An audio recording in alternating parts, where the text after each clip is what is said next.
মাননীয় প্রধানমন্ত্রী জনাব তারেক রহমানের নেতৃত্বে মন্ত্রিপরিষদের মাননীয় সদস্যবৃন্দ শহীদ বেদিতে পুষ্পস্তবক অর্পণ করছেন। উপস্থিত রয়েছেন মাননীয় মন্ত্রী জনাব মির্জা ফখরুল ইসলাম আলমগীর, জনাব আমির খসরু মাহমুদ চৌধুরী, জনাব সালাউদ্দিন আহমেদ চৌধুরী, জনাব ইকবাল হাসান মাহমুদ, জনাব হাফিজউদ্দিন আহমেদ বীর বিক্রম, ডাক্তার এজেডএম জাহিদ হোসেন, জনাব ডক্টর খলিলুর রহমান, জনাব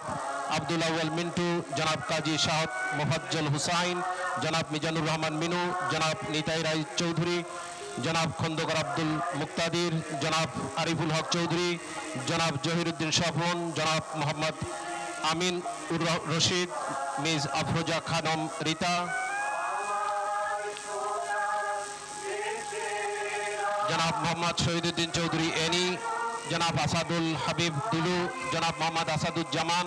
জনাব জাকারিয়া তাহের, জনাব দীপেন দেওয়ান, ডক্টর আনমা এহসানুল হক মিলন, জনাব সর্দার মোহাম্মদ সাখাওয়াত হোসেন,